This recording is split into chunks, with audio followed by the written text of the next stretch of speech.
اگر کسی ماں کے 10 بیٹے ہوں 10 بیٹے اور ماں کو پہنچے تکلیف، بیٹے برداشت نہیں کرتے، ماں کسی مشکل برداشت نہیں کرتے، فرماتے ہیں اتنا بیٹے اپنی ماں سے پیار نہیں کرتے جتنا محمد کے صحابہ محمد عربی سے پیار ہے۔ سبحان اللہ۔ وہاں پر جب میرے پاک نبی کے پاک وجود سے پاک خون نکلا، ایک مولوی صاحب تقریر کر رہے تھے اور تقریر کرتے کرتے کہتے سرکار کے جسم سے خون نکلا، استغفر اللہ استغفر اللہ۔ تو شاید سبقت لسانی کی وجہ سے ہوا ہو یا ویسے، تو یہ کلمات بڑے ہی غلط کلمات ہیں۔ سرکار کے وجود سے جو خون نکلتا ہے وہ ناپاک نہیں ہوتا، تیرے اور میرے وجود سے نکلے تو ناپاک ہوتا ہے، حضور کے وجود سے نکلنے والا خون ناپاک نہیں ہوتا بلکہ وہ پاک ہوتا ہے۔ سبحان اللہ۔ اس پر مجھے ایک حدیث سے بات یاد آ گئی، میرے آقا علیہ الصلوۃ والسلام فرماتے ہیں من مس دمی دمہ، جس کا خون مجھ محمد کے خون سے مس ہو گیا، من مس دمی دمہ، جس کا خون مجھ مصطفیٰ کے خون سے مس ہو گیا، فرمایا لم تمسہ النار، جہنم کی آگ اسے چھو نہیں سکتی۔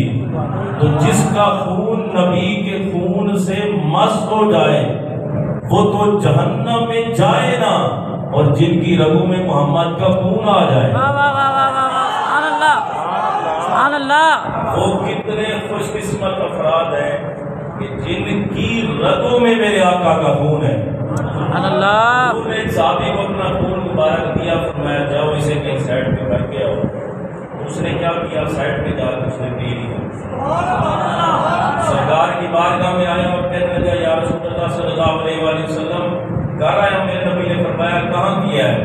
عرض کیا آقا اسے میں نے ایسی جگہ پہ رکھا ہے جہاں کوئی دیکھ بھی نہیں سکتا، سبحان اللہ سبحان اللہ، اور دوسرا کوئی تصور نہیں کر سکتا۔ میرے نبی نے فرمایا کہنا کیا چاہتا ہے؟ عرض کیا آقا میں نے پی لیا۔ سبحان اللہ۔ میرے نبی نے فرمایا تو خوش قسمت ہے، تو نے فرمایا یہ کیا کر دیا تو نے؟ فرمایا خوش قسمت ہے جس کا خون میرے خون سے لگ گیا جہنم کی آگ حرام۔ سبحان اللہ سبحان اللہ سبحان اللہ۔ تو میرے آقا علیہ السلام کے پیارے غلاموں، خوش قسمت ہیں وہ لوگ جن کا خون میرے نبی کے خون سے مس ہو جاتا ہے۔ سبحان اللہ۔ میں آپ یہ کر رہا تھا، وہ صحابہ کرام نے جب دیکھا حضور کے وجود مبارک سے خون نکل رہا ہے تو ان سے سنبھالا نہ گیا کہ ہم نے کرنا کیا اور کیا نہیں کرنا۔ حتیٰ کہ ایک صحابی تھے جو صحابہ کے ہاتھوں وہاں پر اس دنیا فانی سے چلے گئے۔ اللہ اکبر۔ یعنی اتنا صحابہ کو ہوش نہ رہا، صحابہ کو پتہ ہی نہ چلا کہ ہم کیا کر رہے ہیں، کیونکہ سامنے نبی پاک صلی اللہ علیہ وسلم کے وجود سے خون نکل رہا تھا۔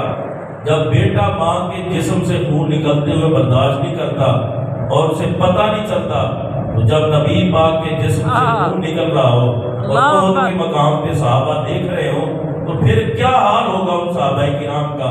صحابہ تو وہ ہیں جنہوں نے اپنا مال قربان کر دیا، جان قربان کر دی، اپنا گھر بار قربان کر دیا، سب کچھ قربان کر دیا مصطفیٰ کریم کے لیے۔ کہا یا رسول اللہ ہمیں پتہ ہے صحیح معنوں میں مسلمان ہی وہی ہوتا ہے جو اپنی اولاد سے بھی بڑھ کے اور اپنے ماں باپ سے بھی بڑھ کے محمد عربی سے پیار کرتا ہے۔ سبحان اللہ سبحان اللہ۔ تو یہ اگر کسی کے ذہن میں غلط فہمی ہو کہ صحابہ کرام نے وہاں پر ایسا کام کیا، اللہ نے اعلان کیا کیا؟ اللہ عنہم، اللہ فرماتا ہے اللہ نے نبی کے سارے صحابہ کو معاف کر دیا۔ سبحان اللہ۔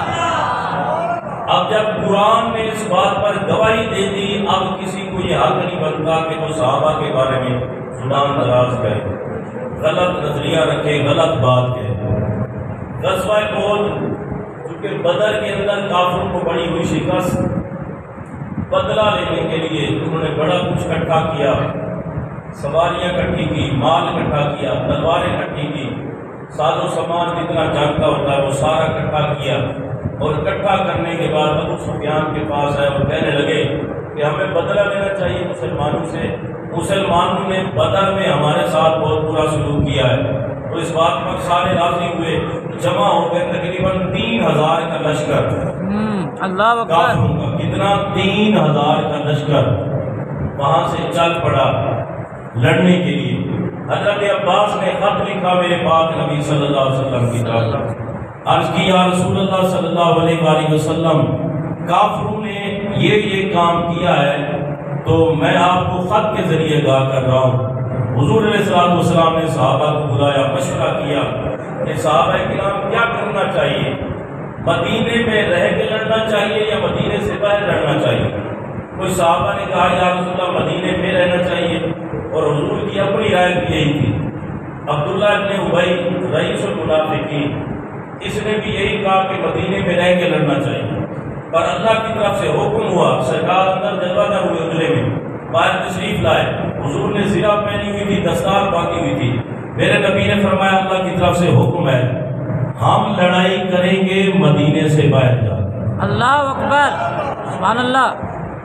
اب عبداللہ ابن ابی جو رئیس المنافقین تھا، اس نے کہا روٹی میری رائے کے خلاف، میرے مشورے کے خلاف، یہ جو منافق قسم کے لوگ ہوتے ہیں کرتے ہیں، ٹھیک ہے، اندر سے اور باہر سے اور، منافق کہتے اسے ہیں۔ اس نے کہا میری رائے کے خلاف ہو گیا، جو میں نے مشورہ دیا تھا میرے مشورے کے خلاف ہو گیا۔ اس نے کہا میں نہیں جاؤں گا۔ نبی نے فرمایا جہنم میں، سبحان اللہ، اللہ نے جو مجھے حکم دیا میں تو چاہے اکیلے ہی کیوں نہ جانا پڑے، میں جاؤں گا ضرور عہد میں، کسی کی ضرورت نہیں ہے، اللہ کا پیارا محبوب محمد عربی اکیلا ہی کافی ہے۔ کافی رئیس المنافق وہ کہنے لگا کہ میں نہیں جاؤں گا۔ اس نے اپنے ساتھی اکٹھے کیے، تقریباً 300 اس کے ساتھ، ان کو اکٹھا کر کے علیحدہ کر لیا۔ اس نے کہا کہ میں نہیں جاتا، نہ میرے ساتھی جائیں گے۔ 1000 کا لشکر تھا، اب باقی کتنے رہ گئے؟ 700 تقریباً۔ یہاں سے میرے پاک نبی کے صحابہ ہیں 700، اور کافر کتنے ہیں؟ 3000۔ ادھر سے نبی پاک کے صحابہ چلے، ادھر سے کافر چلے، اور کافروں کا لشکر چلتے چلتے اس مقام پہ پہنچا جہاں پر حضرت سیدہ طیبہ طاہرہ سیدہ رضی اللہ تعالی عنہا آپ قبر مبارک ہے۔ یہ بات بڑی قابل توجہ ہے۔ شیخ محقق شیخ عبدالحق محدث دہلوی رحمۃ اللہ تعالی علیہ، یہ وہ بندہ ہے جن کو ہر رات میرے نبی کا دیدار ہوا۔ سبحان اللہ۔ شیخ عبدالحق محدث دہلوی رحمۃ اللہ تعالی علیہ نے لکھا ہے، وہ کہتے ہیں کہ کافر جب اس مقام پر پہنچے جہاں پر حضرت سیدہ آمنہ کی قبر مبارک ہے، وہاں پر کچھ کافروں نے یہ سوچا کہ اس قبر کو کھود کے اس میں سے سیدہ کا وجود مبارک نکال لیتے ہیں، اگر ہمیں شکست ہو گئی تو اس وجود کے بدلے ہم اپنے جو قیدی ہوں گے وہ چھڑوا لیں گے۔ ابو سفیان سے جب یہ بات کہی کافروں نے، تو ابو سفیان نے کہا ایک بات یاد رکھنا، اگر تم نے یہ نازیبا حرکت کی کہ محمد عربی صلی اللہ علیہ وسلم کی والدہ ماجدہ کے وجود کو قبر انور سے نکالا تو نبی کے غلام بھی چپ نہیں بیٹھیں گے۔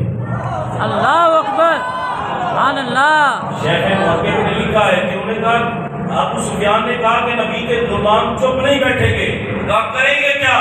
کہا تم نے اگر یہ حرکت کی تو محمد عربی کے غلام تمہارے ساری قبروں کو کھود کر سارے مردے باہر نکال دیں گے۔ سبحان اللہ، جب یہ بات کہی ابو سفیان نے، وہ سارے باز آ گئے، انہوں نے ایسا کام نہ کیا، یہ چل پڑا لشکر۔ اب میرے نبی کے صحابہ کا آپ جذبہ دیکھیں، حضور صلی اللہ علیہ وسلم کے صحابہ جو کلمہ پڑھنے والے ہیں، عمریں چھوٹی ہیں پر جذبہ بہت بڑا ہے۔ سبحان اللہ، سبحان اللہ۔ احد کی لڑائی کے لیے چل پڑے، راستے میں ابھی بالکل نکلے ہی تھے تو میرے پاک نبی صلی اللہ علیہ وسلم نے فرمایا جو چھوٹے چھوٹے صحابہ ہیں نا، چھوٹے چھوٹے مطلب جن کی عمر کم چھوٹی ہے، ان کو سائڈ پہ کر دو، وہ جنگ میں شریک نہ ہو، ان کو نہ جانے دیا جائے۔ نبی پاک صلی اللہ علیہ وسلم کے کہنے پر ایسا ہی کیا گیا۔ ایک صحابی جن کا نام ہے حضرت رافع رضی اللہ تعالیٰ عنہ، عمر چھوٹی ہے، حضور علیہ السلام کی بارگاہ میں صحابہ نے کہا حضور عمر چھوٹی ہے پر تیر اندازی ایسی ہے کہ لوگ دیکھتے ہیں کہتے ہیں کیا بات ہے تیر چلانے والے کی۔ سبحان اللہ۔ حضرت رافع رضی اللہ تعالیٰ عنہ انتہائی کمال کے تیر انداز ہیں، عمر چھوٹی ہے، آپ ان کو شامل کر لیں۔ حضور نے فرمایا چلے ٹھیک ہے، ان کو شامل کر لیا۔ ان کو دیکھا ایک اور چھوٹی عمر کے صحابی تھے، حضرت سامورہ رضی اللہ تعالیٰ عنہ۔ یہ صحابہ کا جذبہ ہے۔ ایک اور صحابی تھے تو وہ بزرگ تھے، عمر رسیدہ تھے، ان کی ٹانگ میں نا لنگ پن تھا، یعنی لگڑا کے چلتے تھے، تو چونکہ معذور تھے عذر کی وجہ سے نہ جانا ان کے لیے بہتر تھا، اللہ کی طرف سے معافی تھی۔ وہ اپنے بیٹوں سے کہتے کہ مجھے جانے دو لڑنے کے لیے، وہ کہتے نہیں، وہ کہتے جانے دو، وہ کہتے نہیں، ابا جی آپ گھر بیٹھیں، اس لیے کہ آپ ایک پاؤں سے لگڑاتے ہیں، ضرورت نہیں ہے جانے کی۔ اس صحابی رسول کا جذبہ دیکھیں، غزوہ احد میں جانے سے پہلے اس صحابی نے حضور کی بارگاہ میں آ کے اپنے بیٹوں کی شکایت کر دی۔ اس نے کہا حضور بات یہ ہے میرے مجھے جانے دیتے، مجھے بڑا شوق ہے شہادت کا اور لڑنے کا، اللہ کی بارگاہ میں رضا الہی کے لیے لڑنے کا بڑا شوق ہے۔ تو میرے پاک نبی صلی اللہ علیہ وسلم نے فرمایا ان کے بیٹوں سے، فرمایا اسے جانے دو۔ وہ صحابی جو پاؤں سے لگڑاتے تھے انہوں نے جب اجازت لے لی تو جاتے جاتے نا ایک جملہ حضور علیہ السلام کی بارگاہ میں اس نے عرض کیا اور میرے آقا مسکرا پڑے۔ وہ کیسا جملہ تھا؟ اس نے کہا یا رسول اللہ مجھے اجازت لے دے، میں چاہتا ہوں اپنے لنگڑے پن سے جنت کی زمین کو رو دوں، اپنی اسی لگڑاتی ہوئی ٹانگ سے جنت کی زمین کو رو دوں۔ تو حضور علیہ السلام نے یہ جملے سنے تو مسکرا پڑے، فرمایا صحابہ جو صحیح سلامت ہو ان کا تو سمجھ آتا ہے، پر یہ ہے معذور، اللہ کی طرف سے انہیں معافی ہے، لیکن اس کے باوجود بھی کیا کہہ رہے ہیں کہ میرا جذبہ یہ ہے شہادت کا، جاؤں اور لڑتے لڑتے اللہ کی بارگاہ میں لڑتے لڑتے لڑتے لڑتے خدا رسول کو خوش کر کے شہید ہو کے جنت میں چلا جاؤں۔ میرے آقا نے کہا صحابہ واہ صدقے جاؤں تھوڑے مقدم۔ سبحان اللہ، سبحان اللہ، سبحان اللہ۔ حضرت سامورہ چھوٹی عمر کے تھے اور کہنے لگے یا رسول اللہ صلی اللہ علیہ وسلم، رافع رضی اللہ تعالیٰ عنہ چونکہ ان کی عمر چھوٹی ہے، آپ نے ان کو شامل کیا ہے، مجھے بھی شامل کر لیں۔ میرے نبی نے فرمایا وہ تیر اچھا چلاتے ہیں، تم میں کوئی خاصیت ہے تو بتا دو۔ عرض کیا آقا جتنی طاقت ان میں ہے نا اس سے زیادہ طاقت میں بھی رکھتا ہوں۔ سبحان اللہ۔ تو حضور علیہ السلام نے فرمایا تو کہنا کیا چاہتا ہے؟ حضور میری کشتی کرا دے، میری کشتی کرا دے، اگر میں جیت گیا تو شامل کر لینا، اگر ہار گیا تو رہنے دینا۔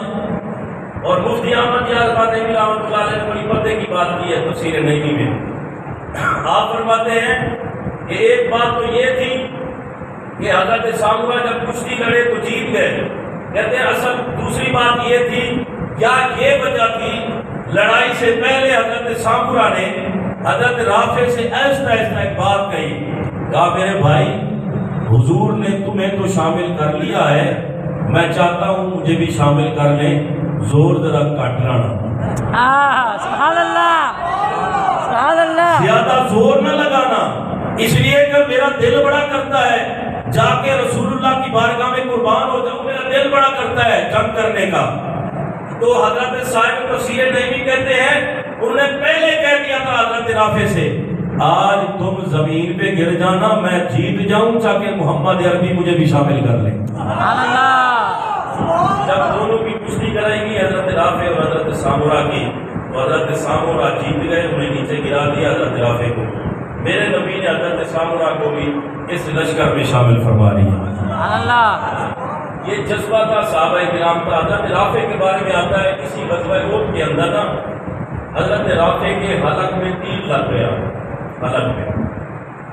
تو حضور کی بارگاہ میں آئے، میرے نبی نے فرمایا اگر تو چاہے تیر نکال لیا جاتا ہے، تھوڑا سا ٹکڑا اس کا باقی رہے گا، اگر تو ایسا کر لے تو قیامت کے دن میں محمد گواہی دوں گا رافع شہید ہو گیا ہے۔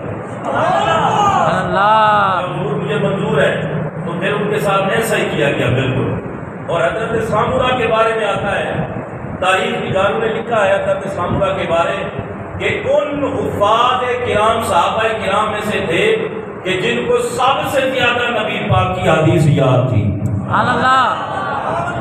یہ حضرت سامورا اور حضرت رافع دونوں انصار میں سے ہیں، دونوں انصاری ہیں۔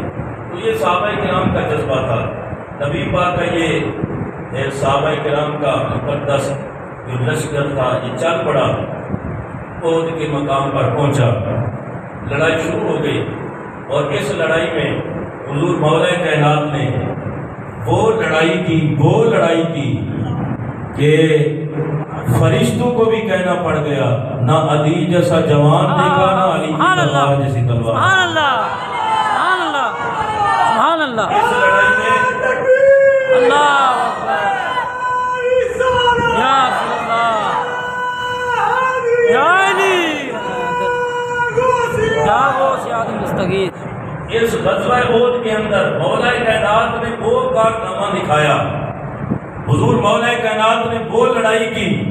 پتہ کیا ہوا؟ لڑائی ہو رہی تھی، جبریل آ گئے۔ سبحان اللہ، یاد میں کہہ چھوڑو سبحان اللہ۔ جناب جبریل آ گئے میرے پاک نبی کی بارگاہ میں، اور ایک آواز آ رہی تھی، لا فتح الا علی، لا سیف الا ذوالفقار۔ سبحان اللہ، آواز آ رہی تھی، صحابہ نبی کے صحابہ تسی سارے بڑی شان والے ہو، پر علی جہاں جڑا ہی کوئی۔ سبحان اللہ۔ تلواریں بڑی کمال کی تلواریں ہیں، پر علی کی تلوار جیسی کسی کی تلوار نہیں۔ میرے نبی کی بات جناب جبریل آ کر کہتے ہیں، یا رسول اللہ علی نے حق دی، کمال کر دیا، کمال کر دیا۔ میرے نبی نے فرمایا تو کمال نہ کرتے، علی مجھ سے ہے، میں علی سے ہوں۔ سبحان اللہ، سبحان اللہ، اللہ اکبر، یا رسول اللہ، یا علی، یا غوث عالم مستغیث۔ علی علی علی علی علی علی علی علی علی علی علی علی۔ یا رسول اللہ، علی نے کمال کر دیا، فرمایا علی مجھ سے، میں علی سے۔ سبحان اللہ۔ جبریل سے ملا نہ گیا، حضور میرا علی کرتا ہے، سبحان اللہ۔ میں علی میں اور نبی میں لنگر پیش کروں۔ حضور نے فرمایا تو کیا کہنا چاہتا ہے؟ کہا آپ علی سے، علی آپ سے، وَأَنَا مِنْكُمَا، سیل نبی سے بھی ہے، علی سے بھی ہے۔ سبحان اللہ۔ حضور مولا کائنات قدم اللہ وجہ الکریم نے ایسی شجاعت کا مظاہرہ کیا کہ ملائکہ کو نے کمال کر دیا، حضرت عمر نے کمال کر دیا، اور بڑی توجہ حضرت نبی صلی اللہ علیہ وسلم کے ساتھ جب شروع ہو گئی نا، تو نبی پاک کے صحابہ میں سے جو شہید ہوئے، ان صحابہ میں سے ایک صحابہ ہیں جن کا نام ہے حضرت حنظلہ۔ حضرت حنظلہ اللہ تعالیٰ، یہ میرے نبی کے صحابی ہیں کہ جن کی غزوہ احد سے ایک دن پہلے شادی ہوئی، اور جب صبح کا وقت ہوا ادھر سے آواز الجہاد الجہاد، چلو جی جنگ کی طرف چلو، چلو اللہ رسول کی رضا کے لیے لڑنے کے لیے چلو۔ تو حضرت حنظلہ کے بارے میں آتا ہے، پہلی رات کے صبح کا وقت ہوا، اصل میں گئے اور علماء نے لکھا ہے تھوڑا سا پانی بھی ڈال چکے تھے، ایک روایت کے مطابق پانی ایک حصے پہ ڈال چکے تھے اپنے جسم پہ، جذبہ شہادت اتنا تھا، وہیں پہ سب کو چھوڑ دیا، چل پڑے بارگاہ مصطفیٰ۔ سبحان اللہ۔ اور حضرت حنظلہ رضی اللہ تعالیٰ عنہ چل پڑے، لڑتے لڑتے شہید ہو گئے۔ صاحب سید البراء نے لکھا ہے کہ جب سب کے وجود کو اکٹھا کیا گیا تو حضرت حنظلہ کا وجود نہ ملا۔ میرے نبی کی بارگاہ میں کہا گیا، صحابہ نے کہا حضور حضرت حنظلہ کا وجود نہیں ہے۔ میرے نبی نے اس کو نگاہ اٹھائی اور نگاہ اٹھا کے دیکھا، فرمایا آسمان کے ملائکہ آب کوثر سے غسل دے رہے ہیں۔ سبحان اللہ۔ آسمان کے ملائکہ آب کوثر سے غسل دے رہے ہیں۔ صاحب تفسیر نعیم نے جو دوسری روایت نقل کی ہے وہ یہ ہے کہ حضور کے صحابہ کو جب وجود کو اکٹھا کیا گیا، جناب حنظلہ کے وجود سے پانی ٹپک رہا تھا، نبی پاک کی بارگاہ میں عرض کی گئی آقا وجہ کیا ہے؟ میرے نبی نے کہا یہ وہ میرا نوکر ہے، ایک دن پہلے شادی ہوئی، رات گزاری اپنی بیوی کے ساتھ، صبح ہوئی غسل کرنے کے لیے گیا، ادھر سے الجہاد کی آواز آئی تو چل پڑا شہید ہونے کے لیے، بغیر غسل کیے شہید ہو گیا۔ رب نے کہا ملائکہ جاؤ، یہ میرے محمد کا وہ غلام ہے جس نے غسل نہیں کیا تھا، زمانے کو پتہ چل جائے اگر محمد عربی کی محبت میں بغیر غسل کے اسے میدان احد میں آنا آتا ہے، ہمیں بھی آب کوثر سے اسے نہلانا آتا ہے۔ سبحان اللہ، سبحان اللہ، اللہ اکبر، یا رسول اللہ صلی اللہ علیہ وسلم، یا علی حیدر، یا غوث المستغیث، آپ شاریات، زندہ باد، زندہ باد۔ حضور علیہ السلام کے ایسے صحابہ ہیں جی، جذبہ دیکھیں آپ، جذبہ۔ تو میرے پاک نبی نے فرمایا ملائکہ اسے آب کوثر سے غسل دے رہے ہیں، سبحان اللہ۔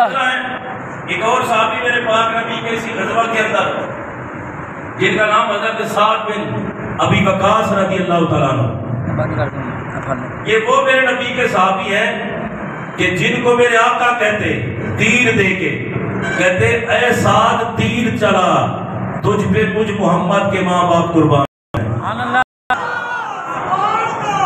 کیا مقدر ہے صحابہ کرام کا اور خصوصاً حضرت سعد کا، اور حضرت سعد پتہ ہے کتنے بڑے صحابی ہیں۔ ایک اور بات بھی عرض کرتا چلوں، لڑنے سے پہلے حضرت سعد حضرت عبداللہ ابن جاش سے کہا فرمایا عبداللہ میں دعا کرتا ہوں پہلے، آپ نے آمین کہنی ہے، پھر آپ دعا کرنا میں آمین کہوں گا۔ حضرت سعد نے کہا یا اللہ میرا کسی تکڑے کافر سے مقابلہ کروانا، وہ مجھ پہ وار کرے میں اس پہ وار کروں، مزہ آ جائے لڑائی۔ حضرت سعد نے دعا کی، عبداللہ ابن جاش نے آمین کہا، پھر حضرت عبداللہ ابن جاش کے جملے سنے، آپ نے دعا کی یا اللہ میرا کسی تکڑے کافر سے مقابلہ کروانا، وہ مجھ پہ وار کرے میں اس پہ وار کروں، آخر میں تیری بارگاہ میں قربان ہو جاؤں، شہید ہو جاؤں۔ اور پھر حضرت عبداللہ بن جاش نے ایک اور دعا کی، کہا یا اللہ جب میں شہید ہو جاؤں تیری بارگاہ میں مارا جاؤں تیری رضا کے لیے، پھر کیا ہو میرا غسلہ کیا جائے، میرے کان کاٹے جائیں، میرے ناک کاٹی جائے، میرے اعضاء کو کاٹ دیا جائے، اور کٹے ہوئے اعضاء کے ساتھ تیری بارگاہ میں پیش ہو جاؤں۔ یا اللہ پھر تو پوچھے اے عبداللہ یہ کیا کروا کے آیا، تو میں تیری بارگاہ میں کہوں یا اللہ ناک بھی تیرے لیے کٹوایا، کان بھی تیرے لیے کٹوایا۔ یہ میرے نبی کے صحابہ ہیں۔ تو حضرت سعد رضی اللہ تعالیٰ عنہ وہ برگزیدہ صحابی ہیں جن کو میرے آقا کہتے تھے فداک ابی و امی۔ اگر میں یوں کہہ دوں تو بالکل بجا ہوگا، صدیق اکبر آئے میرے نبی کی بارگاہ میں کہتے فداک ابی و امی، یا رسول اللہ میرے ماں باپ آپ پر قربان ہو جائے،